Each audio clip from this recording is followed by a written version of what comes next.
Hey everybody, welcome to Echoed Influence. I'm Anthony Spartacus Tamao. I'm here as always with Modest Betty herself, April Rodriguez. How are you? Good. And this is episode 7, and this is Rite of Passage. Tell the fans what we've been up to, AP. Well, since our last Episode. episode, it was Thanksgiving. Yeah. I know that Thanksgiving is your favorite holiday, right? yeah, definitely. Thanksgiving is, I think, my second favorite. Mm. I love all the family and the food. I know it has some sketchy beginnings, and I know, yeah. acknowledging those is always important, but being appreciative of the time with family and the abundance that we have on that day is important. Yeah, you know I what? think. And the opportunity, it comes with an opportunity to change the outlook every single time. You know, Yeah. like now it's this. Yeah, You know, changing it started with that, and now it's something that where we spend time with family and appreciate that time with family or friends or whatever. You know, whatever you love, who you love, your dogs or Evolving whatever. Evolving past the pain. How was your Thanksgiving, AP? It was awesome. We ate some delicious food. Got to be lazy. It was nice. Yeah, I swear, like it's my mom cooks the best anything, and especially Thanksgiving. And so I guess this is why I look forward to it. It's just the most fucking delicious thing all year, and it lasts for about another 2 or 3 days. Yeah, the aftermath. And my favorite thing is mashed potatoes. Like I'm a potato guy, and my mom makes it so good. I already miss Thanksgiving. But you know, the next one is prime rib, so get ready for that. Also, at the end of this month, my nephew Alex had graduated from the Navy. Woo! Congratulations, Alex. So proud of him. That's also another rite of passage for some, which would be like, you know, joining the Navy right after high school type of thing, or whenever. You know, it's always a rite of passage to join the military and, you know, make that accomplishment. So hats off to you, Alex. I love you, Papa. This month we were fortunate to have 2 open mics. Our first one was at the library in Pico Rivera, across the street from Smith Park. Uh-huh. That is in conjunction with the library and Purge Poetry, so we're there supporting our young poets. Yes, and talk about talent, guys. Like these, I say it over and over. Like these kids are incredibly talented, and I'm not just blowing smoke. I'm honestly, like, I was blown away by some of the things they were brave enough to say up there. Yeah. You know, and then sometimes the teachers of this fine city, they give them a great topic to talk about sometimes, and it's like whether it's political or whatever, and you see how passionate children can be about real topics. Listening to their parents and other adults talk, they want to be part of the conversation too. Exactly. They want to have their opinions heard. And I think like what those kids have been saying and doing and everything, and the way they feel, it's deep and it's awesome. It's awesome to know where their mindset is. So it is open to it's geared towards teens, but it's open to everyone as long as it's age appropriate, you know, Yes. which isn't hard. It's not hard to do. So come out, please. We have a lot of artists coming out to sell their work as well. So come out and support the arts. We also had another open mic, which was Home Gallery's very first live open mic. That was pretty cool. That was awesome. That was a lot of fun. So we Home Gallery went live on Instagram. We connected with other artists and performers who gave us a sneak peek into their work, into what they were doing, and it was so cool. So we're hoping to do that the last Thursday of every month, so we get so we can, like I said, just spread the word and spread the love to everybody. Yes. Yeah, I thought like just even getting people on the spot was kind of fun too. Like you see everybody signing on, you see them looking at us, and then like we tell them, hey, you know, sign on or join if you have something you want to say. Yeah. And thank you, Alex, for joining last minute. That was cool. That's Alex Rodriguez. The live open mic was part of a series that we want to start, that we're hoping to start. We're trying to do hashtags every day of the week just to kind of, you know, organize it a little bit and be able to regularly spread the word on what everybody's doing. Yeah.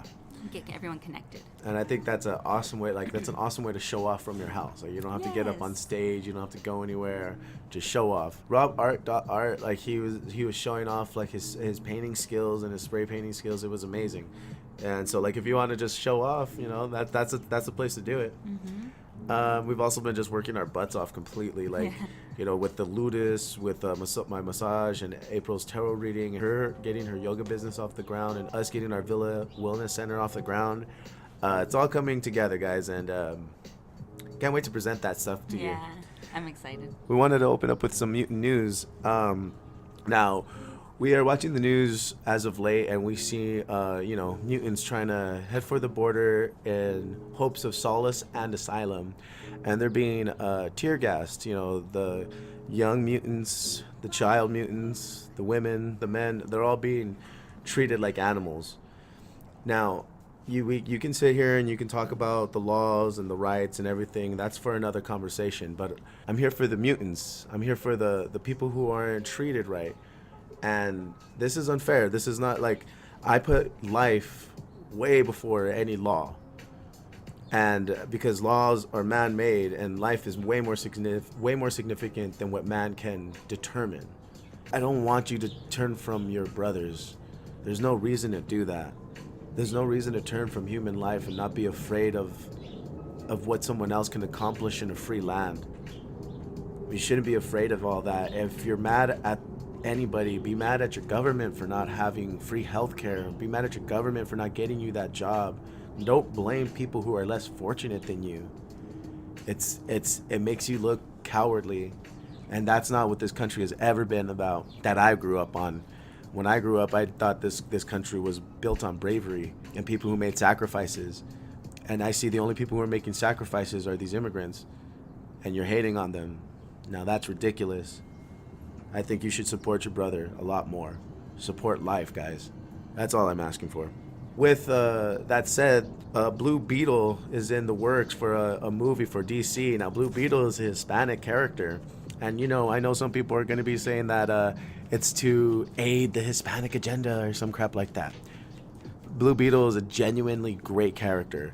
Whether he's Mexican or Native American or fucking black, it doesn't matter. The character is awesome. And I for one am looking forward to seeing Blue Beetle in action. He's one of the more powerful dudes. We remember watching him nearly kill Damian Wayne. But in lighter news, I wanted to bring up that they're in production of making a Blue Beetle movie who is Hispanic. Nice. And I can't wait to see it. You've seen him on that one movie we saw, Teen Titans. If you recall, Damian Wayne was acting a fool with the Scarab himself, and the Scarab it protects him, and Damian got crazy, and then it just blasted Damian in the face, and it's just like, holy shit, it's gonna kill him. Remember that? Yeah. And I think Raven had to heal him, and Blue Beetle was like, I'm sorry, like I didn't mean to. This guy was on the verge of killing me. I fucking had to show him what's up. And so yeah, I love that. I love how Blue Beetle did put him in his place. And the cancellation of Daredevil. What the heck? No. That's they started with Luke Cage and then moved on to Iron Fist. We were talking about that, and you were telling me what exactly is happening. Well, I'm hearing things back and forth. I mean, of course, Netflix is canceling and everything because Disney wants to start their own streaming service. Make their own money. Fine, fair enough. But apparently, there's also bad blood between both the people at Netflix and the people from Marvel, and or Disney. And so they're claiming that they're canceling their shows, even though they don't really have to. They're canceling their shows, and I very much doubt that they're gonna remake those shows in the Disney streaming service. So it sucks because for some of those characters, that's the end of it. And I hope that the Punisher makes great enough views and numbers where they bring him back, maybe give him a movie. I saw in an article somewhere that Daredevil might continue his little legacy in the next Black Widow movie. Because they do team up a lot in the comics, and I think they want to stay true to that. That's cool. So bringing her in would be fun, right? Yeah, Bringing him in definitely. would be fun. Yeah. So hopes for Punisher to do really well. But you were saying that you don't think that they would go with the darker. It's hard to say because like before, when it came to comic books, not one is darker than the other. Even sometimes when it comes to the movie, one is not darker than the other. But they're moving towards that way. Like, they're making moves towards, it seems like being lighter. I don't know. I don't know what their future plans are. But if that's what they plan on doing, I suppose that'd be a good business move, considering that they know the fans are our age, are having kids. And there's more kids now than there are us original fans. And there are more kids, kids like my nephew, who is 2 years old and just absorbs that shit, loves it more than, and bought every single suit. I didn't buy every single suit, so they're not going to cater to me. They're going to cater more to the kids now, and I could see it. They're making more stop motion stuff, more animation stuff, more cartoon stuff. It seems like it's more for the children now, and let's just hold on tight for a little longer as the adult ones. I just thought the Netflix series were so good. All of them were good. I have no complaints about any one of them. I respect how Finn Jones came in there, and the first Iron Fist didn't. The day of, they did choreography training. The day of, and he still tried to pull off as good of as a show as he could. I too thought the choreography was slow, but finding out the reason, hey, you got to respect the guy's commitment. And he came back, and the choreography in the second season was awesome. Daredevil was awesome. Luke Cage, to me, was awesome. Jessica Jones was even pretty interesting to me. I saw all the way through. I binged at some point. I never seen the second season though. I haven't seen Jessica Jones. It's really good. It's rather I like it because it breaks free from the you need the Wonder Woman or the Batgirl. Mm-hmm. You know, she's just like us. She's like the Wednesday Addams of superheroes. Yes, like getting drunk, taking a shit, Yeah, like noticing she has no more toilet paper and shit. Like she's like a Spider-Man relative, you know, Dealing like with you her really, real life. yeah, fuck it, like it's not just any period, you know, it's a fucking intense period, you know. So like you gotta, I can understand and take the value in watching Jessica Jones, and also also seeing that her the symbolism of the a rapist, the purple man pretty much raped her, and her facing the guy who assaulted her, yeah. you know, is basically what the bottom line was. But I would like to go forward in more writings of what other things that drive women other than surviving rape. You know, there's way more things that make women powerful. But yeah, going forward, I hope they do more hard nosed and less damsel in distress type of heroism. So it's Monday, December 3rd, and we were promised an Avengers trailer. Right now we're doing this episode at 7 a.m. and we have yet to see any trailer. We don't know about it yet. So we're going to post up a video about the Avengers trailer today because December 3rd we were promised a trailer and the title release. So that'll be something nice for you guys to see on our webpage. So this week's episode is on rites of passage. You know, nowadays we don't really have rites of passage. Our rites of passage are turning 18. Now we can buy not cigarettes getting in and debt. lottery tickets. or getting in debt and getting out of debt. Or turning 16, you get your driver's license and you have to, study and learn to drive. Compared to older, ancient cultures or older cultures or even modern cultures still that have rites of passage that are a little more spiritual, dangerous. Yeah. Yeah, well, I mean, I wanted to say spiritual because, yeah, it definitely gets you closer to death. It's both, I think. A lot of them, we were both doing our research on them, and to me it seemed a lot of them had to do with bravery. Yeah. Do you remember any of the ones that had to do with... It's important to, I guess, teach bravery, or I don't know if they believed it was something taught or whatever, but they were teaching bravery at such a young age. I noticed here that the Spartans, of course, everybody's favorite one from 300, the Gurgi, they would send your child off around 7 years old, which is fucking probably where they annoyed them the most, and they said, okay, you know what, get the fuck out for 6 months or to a year or whatever, and then they would come back and they would do another one that we had looked up. What was it called? Do you remember? Which one? The Greek, the one that was called... Oh, it was the crypta. Yeah, there you go.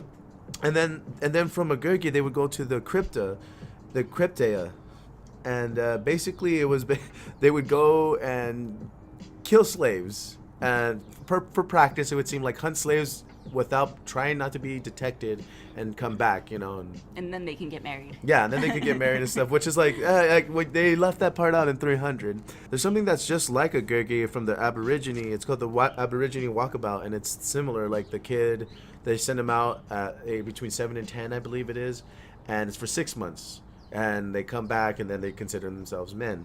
What do they have to do during the walkabout? They have to survive, basically. It's the same thing with a Gurgi. Just give them a dagger and go, bye, you're out. And then just survive in the wilderness.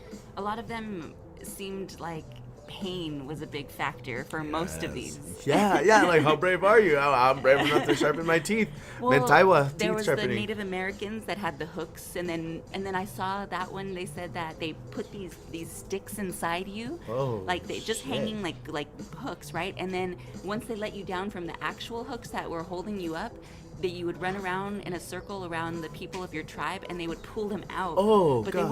they wouldn't pull them out the way you put them in, to get it out easier. Yeah, they would rip them out. Yeah, because they're hooked in. Jesus Christ! Oh my God! Yes, and then the one I read about, like, I would hate to be in that tribe. a lot of them seemed like they had to do with circumcision too. So what I was thinking is, I wonder if it has to do with, because they see that women, like, they bleed and then they have babies in this tremendous pain. If they're trying to like match this pain. Yeah, that means the women suffer the most then, so they have to match what they're going men, through. Yeah, if we're tougher than them, yeah. Like there was we had came across one where you had said that they had stick the thing through the urethra and then cut it from underneath so it would bleed, and then men would basically pee squatting.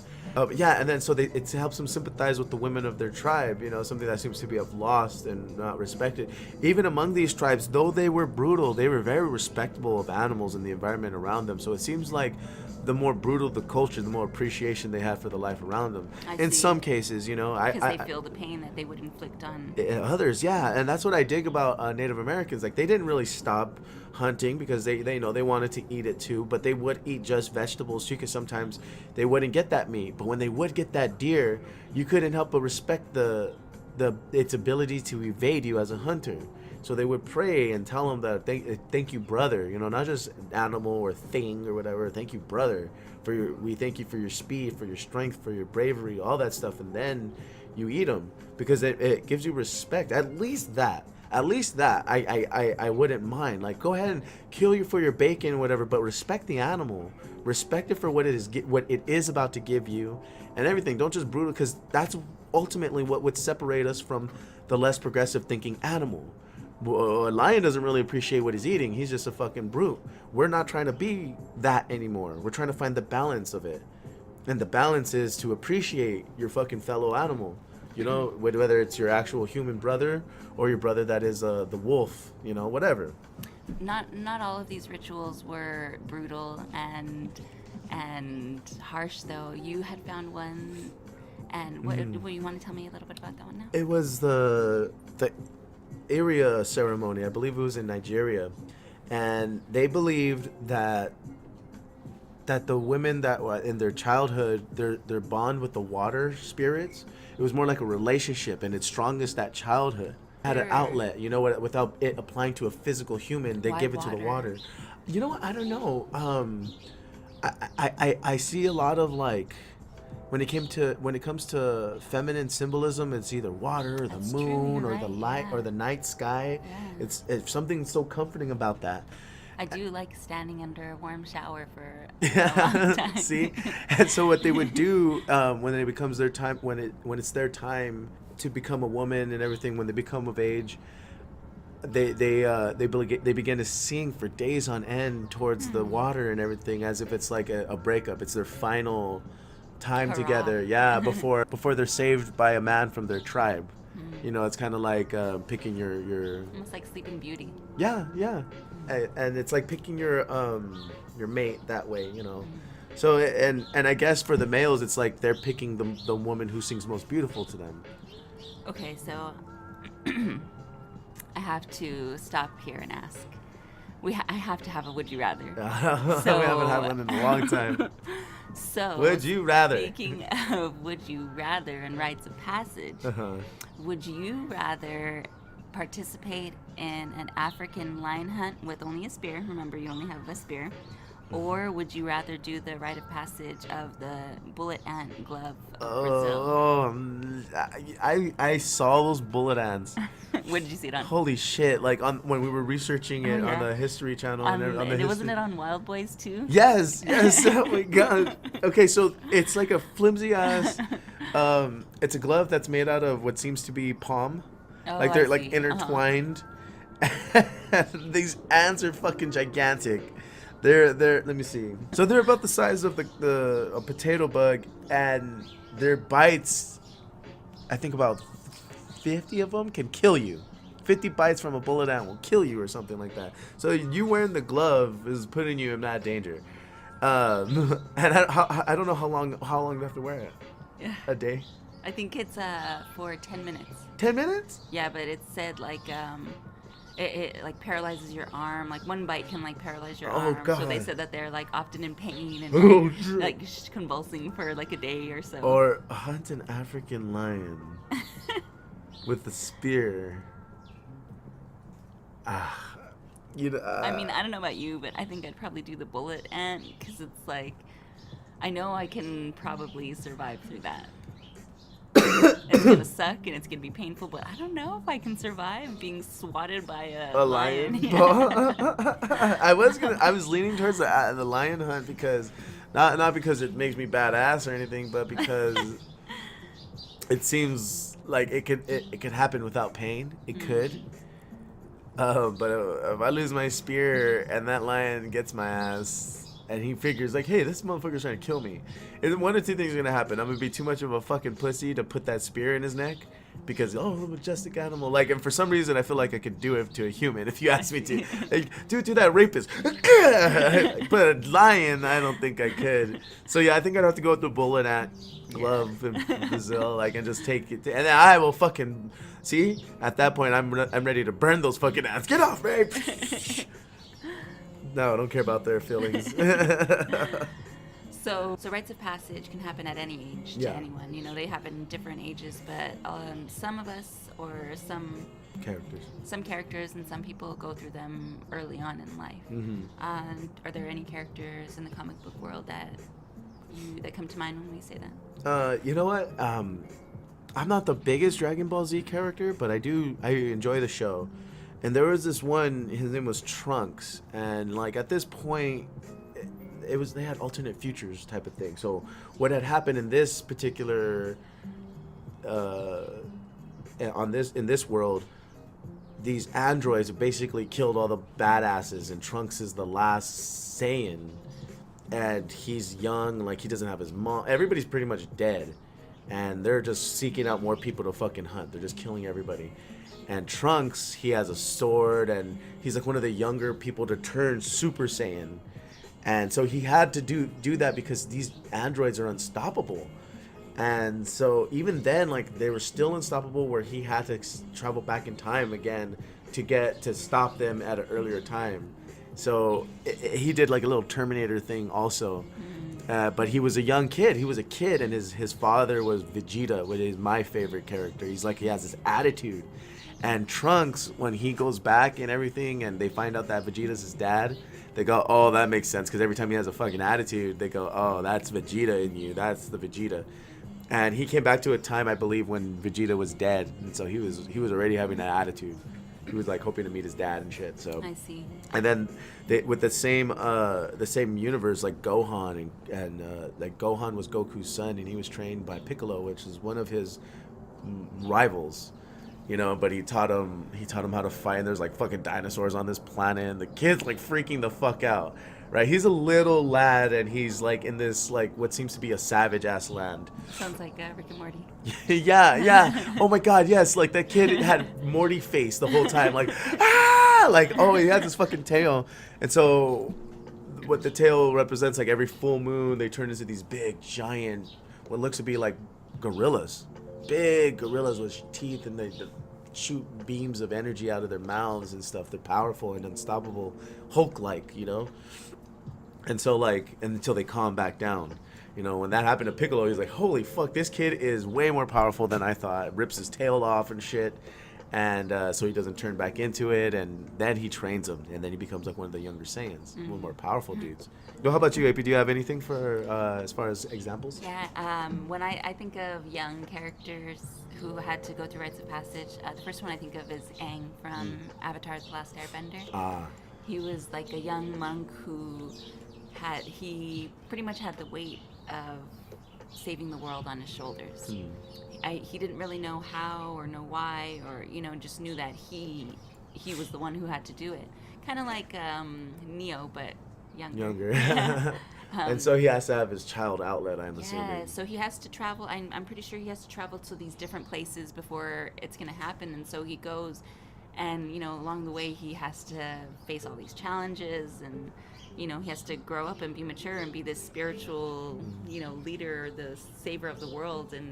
But he's just a kid, and he's trying, and he does silly things, and he messes up, and he makes mistakes, and, and in the end, he realizes it's all part of it, Yeah. My other one is Ender from Ender's Game, which is top 5 books for me of all time. I love Ender. He's just a little boy. I think he's about 6 years old, who goes to like a military type school. And he's a genius, but he's sensitive, and he's stronger than he even knows, So it's same like Aang, like he's just a little boy, so a lot of times he cries, but he doesn't want to appear weak because he's trying to be strong, and so he does it quietly, and he stands up to the bullies, and everyone's always trying to pick on him because he's little, so he's constantly having to defend himself and stand up for himself and be by himself because he's a loner, nobody likes him, Can you remember one rite of passage for yourself? Oh, for me, I guess my biggest rite of passage, and it's similar to like the ones that we've read about. No, for me, it was definitely going to college, going away to college, I think. I remember I cried the entire way up, and I think for the first month, I cried every single night. I was scared to be by myself, so far away from home. My mom, your family and stuff. Oh yeah, my mom never really let me go anywhere on my own, so I wasn't used to being on my own. It was scary to me. Like, not that I spent a lot of time in my room, but at least around people that I knew would protect me, Yeah. So it was a new experience. But after that month, forget it. I was like, I didn't want to go home ever after that. Independent woman. So that, and having a car. Well, I didn't have a car till like my sophomore year, and it was a piece of junk, but it was the most beautiful piece of junk in the world. It got to you me. from A to B, huh? I loved it. Yeah. Yeah. What about you? What's one rite of passage for me was working for my dad in cement. Like, I remember working like long hours as a kid. Like, I remember I was like 7 or 8 working it already, and he started me off with simple things, but because he was there for so long, I was there for so long, and he'd pay me. He'd pay me by buying me an action figure, which I thought was the coolest shit ever, right? Yeah. And little did I know I was doing like $80 work at the very least. And anyways, so like he started me off with getting the shovel and mixing the cement in the wheelbarrow, because sometimes there weren't like the most giant pieces. And so I would mix it by hand, just like chopping away at it. And God, man, I'd be so sore the next day. But putting in the long hours, not eating, and not asking the people you're working for water or for food, or like those little things that make you feel like a professional. My dad had me apply, and then just as I got older and stuff, as my father got older. He had me doing more of the heavier lifting stuff, like the actual mixer. Like it's a big machine, and it's just like you make one wrong move, and you can either break your tools or break your arm or smash it or whatever. I've done it all. And so yeah, doing that with my dad and the bigger jobs and stuff. I was like 10, and just doing 6 to 8 hours for like my weekend. That was my weekend, and. That was my little rite of passage, is learning how to work hard and finding enjoyment while working hard. And for some strange reason, I did. I loved working with my dad. And no matter what it was at that point, we could have done lawn work and I would have been enjoying myself. But the cement work was the hardest. So that was my little rite of passage, I feel. Okay, moving on to EI recommendations. I'm a certified massage therapist, Hands of Apollo Massage 42. And... the best application that I've been using is from Butter Healing. Now, it's actual healing butter that it's very pliable. It spreads out into like an oil-like substance, and it's THC induced, and it gets right into your pores and everything. She had explained to me that the mango is a very important additive to it, that it absorbs perfectly into the pores. Now, I've used this myself because when I train the kids or when I play too rough with the dogs or whatever, and I get bit or swollen hand, or when I twist my ankle or whatever, and anything gets swollen pretty much or achy, I put this healing butter on, and it works fantastic. Now imagine this THC infused butter just all over your body now as I massage you, and even put hot stones on it. It's amazing. It's an amazing feeling. I told you I wanted to start doing the stick and poke. I got some of my stuff in the mail, so I'm excited. Yes, I'm excited to start. see what you do. I'm so excited. When are you getting your paper, by the way? I don't. It's sometime this week. So I told you I wanted to start doing the stick and poke. I wonder if she has like a self or like a something. Oh, something like solution for to like. heal, like an aquaphor. Yeah, that. Well, I'll look into that. Yeah, I'll have to ask her about that. How are things on the other side of the Ludus? They're going really great. My students are coming along faster than I even anticipated. I have them working a little bit harder now because, it's time to pick it up. I want them to actually excel now and have no doubts in their mind when other people come over and they want to train. I had gone over old school styles of wrestling training and stuff like that, like maneuvering with one another and manipulating your body weight and stuff like that. And just to let you guys know that I do transitional training. It's great for beginners. It's everything that MMA fighters do in training. We also do the full MMA. That's another extra hour, and that's for $45 a month.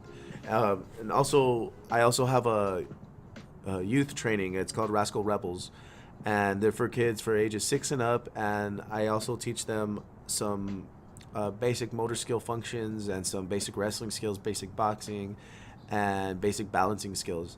So, and we also, with that comes a lot of talk, a lot of one-on-one time with them, even though... It's a good way to keep them busy after school. Especially if you work and can't pick them up right away. We're right down the street from Burke. They can walk right over. Yeah, like we're very close to Burke, St. Mary Ann's, and Bernie Middle School. So, spread the word, guys, and it gets you ready for your off season. If you're doing a sport, it gets you in shape. I have a student named Nina Rose, and she dropped from 200 down to 165. So, she's doing really well.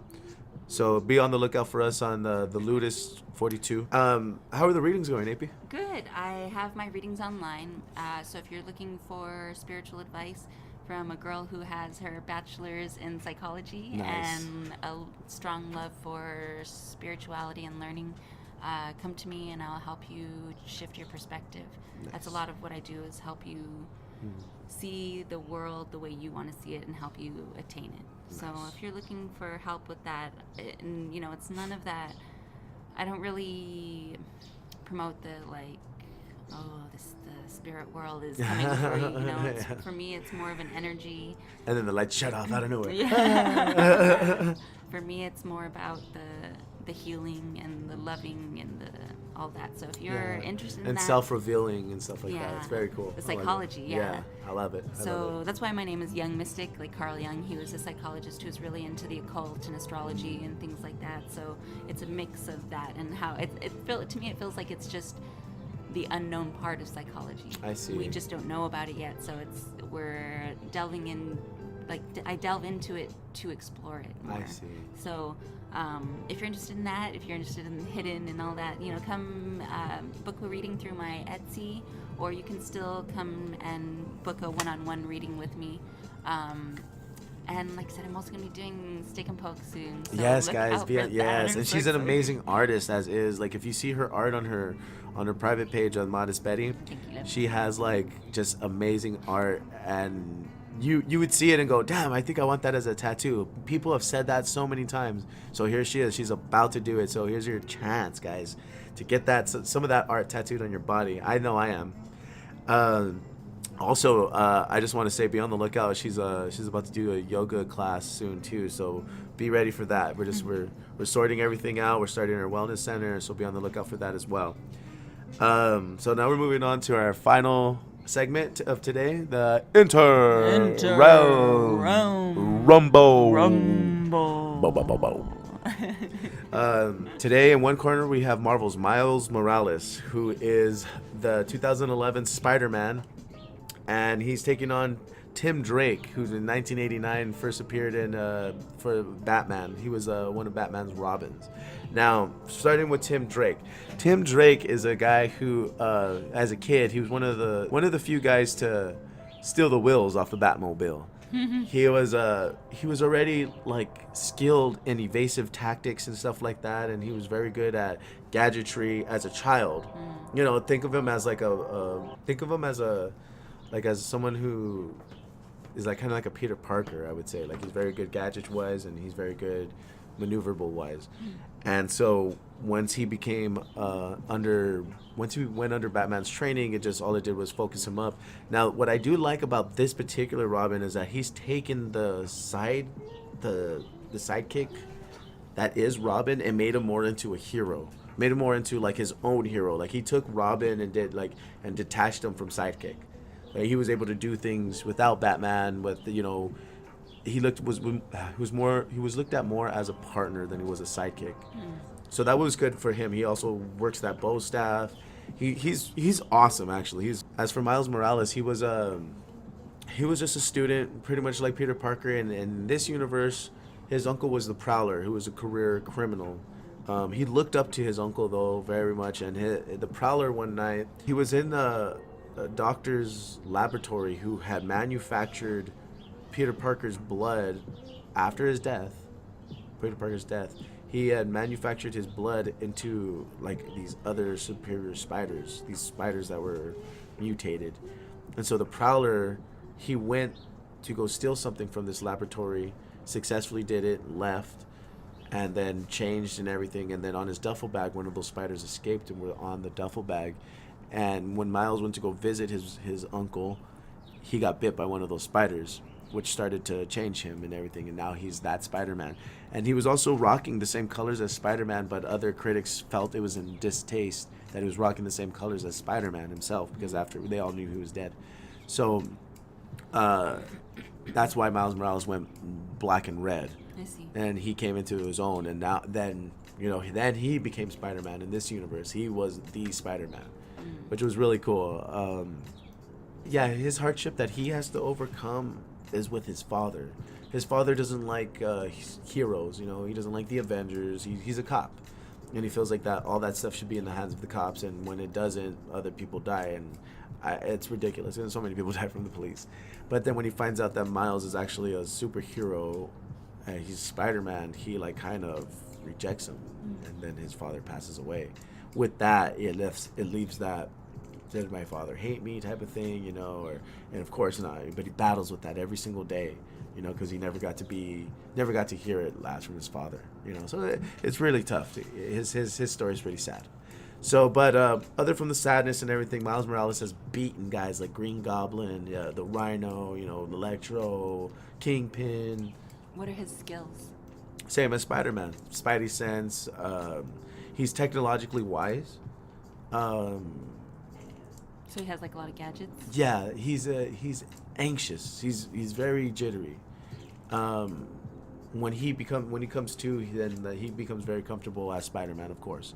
But doesn't come without its its adolescence.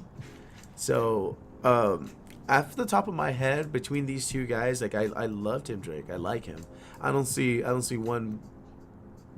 I don't know. I kind of see Miles Morales taking Tim Drake out, but then again, I've seen Tim Drake take out some badass dudes. For me, it's Miles Morales. Miles Morales? I'm gonna go for Tim Drake on this one. So right now, for the interim rumble, we have a tie. I want people to tell me why one would beat the other. We're gonna do a little bit more research, and then we'll have an actual answer one day. But right now, it's a tie, guys. So, are you cool with that? Yeah, we have to be. Okay, guys, so that'll do it for today. You guys have a perfect weekend, you guys have a perfect week, and we'll see you guys on next Monday. Be sure to follow, subscribe, like all of our content, leave us a comment. Let us know what you think about our Interrealm Rumble, our recommendations, and so forth. What is your personal rite of passage as well? Please. Let us know what you had to endure. And please share with us any characters that came to mind when you thought of young rites of passage and everything like that. So thank you guys so much for joining us today, and we'll see see you guys next time, all right? Peace. Corn dog.